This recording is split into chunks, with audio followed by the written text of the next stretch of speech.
in my review for 1000 Gecs, which was the debut album from 100 Gecs that really broke them onto the map, especially in the bubblegum bass world. They became really popular in a short period of time.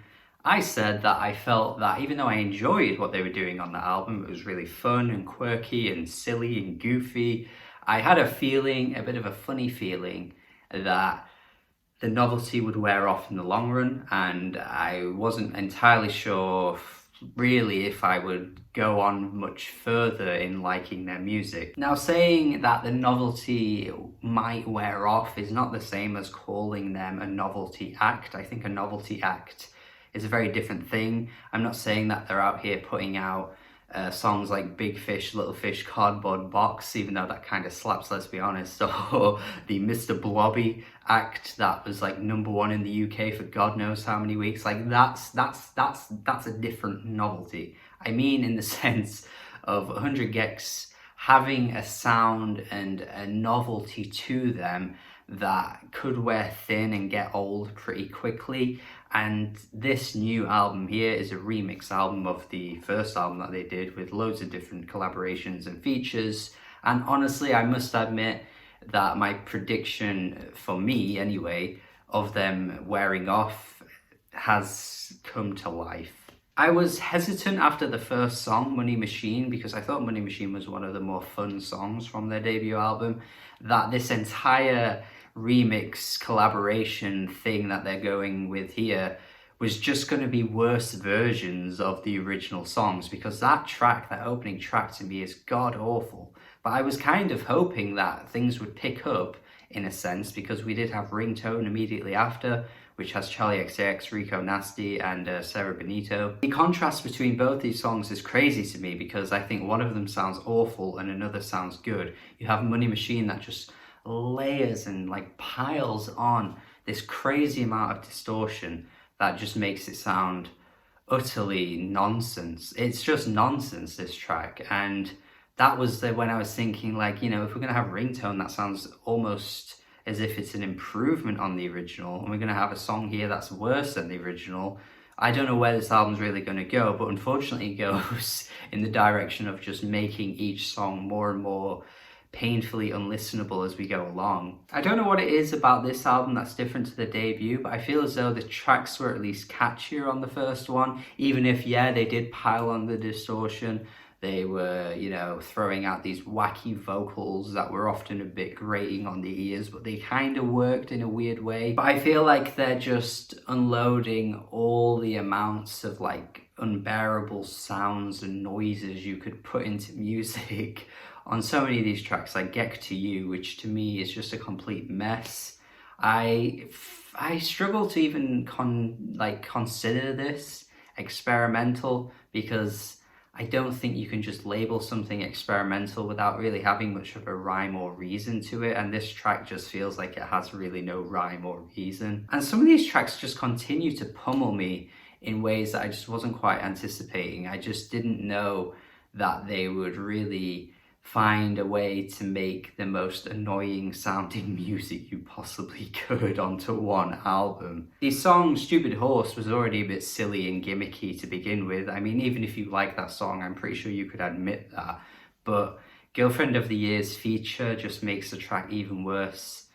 And like the lyrics on here, I don't know what they're saying. They're just rhyming random things together. It's just so like, haha, funny, random XD face. I'm so quirky and silly. Like, it's just so annoying, man. And Girlfriend of the Year is an artist I've just never liked anyway, but this feature does not do anything to help me change my mind. The clashes of synths, man, on the track 800 dB Cloud is just completely ear grating. Like, I am just not,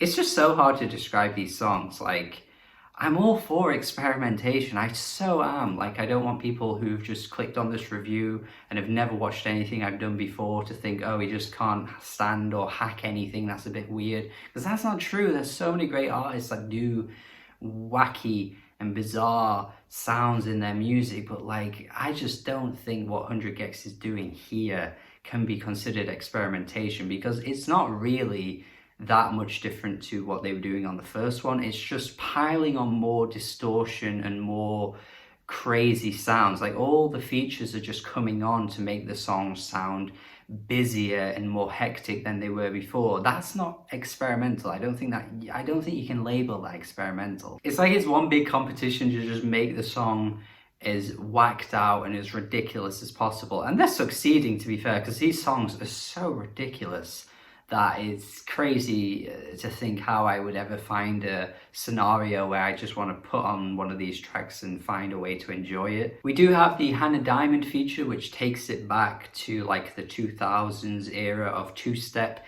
UK garage. I feel as though a lot of 100 Gecs fans are quite young or even not from the UK, so they probably wouldn't even have a reference point for that genre or that era that I'm even talking about. But like, it sounds so similar to that time. There's songs like Baby Cakes, for example, that was a really big track. Like, there's just something so similar in the way that Hannah Diamond is singing on this track to that time. I've liked a lot of Hannah Diamond songs, but I've never liked that era of UK pop music that flooded the charts for a little while, because it was pretty awful. And I'm not just going to give Hannah Diamond a pass for doing it here, because, you know, look, she has great tracks like Fade Away, but this track doesn't really work for me. There's also a Tommy Cash feature on here. No idea why we're still putting Tommy Cash on songs. Never got the appeal for Tommy Cash at all, and that feature is just so bad to me. I must admit, I was very happy to see Dorian Electra pop up though, because Dorian Electra had one of my favourite albums of 2019.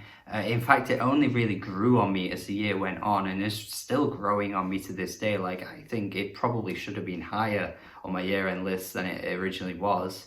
But, you know, this track's fine. It's not really anything I'd go back to. But, you know, at least Dorian is bringing a bit more character with the vocals that's more distinct than some of the tracks. I think I just appreciate it a little bit more than I actually like it. Same with that Injury Reserve feature too. It's not a track that I really consider to be particularly all that good, but I kind of like how Richie is just kind of like blowing out his voice in the weirdest way possible. Look, I don't particularly think it's great or anything, but I kind of see some sort of vision in what they were trying to do. There's a Fall Out Boy feature on this album, pretty random to be honest. Not really a fan of it. Again, the track just doesn't have any qualities to it that sound nice to my ears. So, you know, it's not like Fall Out Boy ruined the song, and it's not like they improved the song either. It's just something I could quite easily do without. Look, at the end of the day, before I keep repeating myself throughout this review, it's a very acquired taste. I feel like if you're a huge 100 Gecs fan, you would understand why someone would not like this. It was the same with the debut, actually. Like, I knew people that hated that thing while I was actually jamming to some of the tracks, but I wasn't like, you know, angry or mad at the idea that someone could think it sounded terrible, because in a lot of ways it kind of did, but it was a lot of fun at the same time. But this remix album here just irritates me more than it does do anything else, and I can't find many redeemable qualities at all. There's a couple of new songs that are added at the end, but they kind of pale in comparison to what I've heard 100 Gecs do before anyway. So I'm just not really sure if this is going to be an act that I find myself enjoying in the long run at all. I think Dylan Brady, though, has a lot more talent than they've offered us so far. Like, I think some of the features that I've heard Dylan Brady be a part of are really impressive. And I just kind of want to see what Dylan does in more of a solo capacity, or does, you know, producing other people's albums, because I think that could bring such a gold mine. Like, it could be an absolute gold mine of great music, but what we're getting here is nah. It's a 4 out of 10 from me. Didn't like this. You shouldn't be that surprised that someone shouldn't like this though, or couldn't like this, but yeah, I find so little to praise here. If you like this though, definitely let me know your thoughts in the comments. Try and be reasonable and fair. We're only talking about music at the end of the day, so I'd love to hear what you think. Thank you for watching my review. Hopefully you have a good day. Subscribe if you haven't already, and goodbye.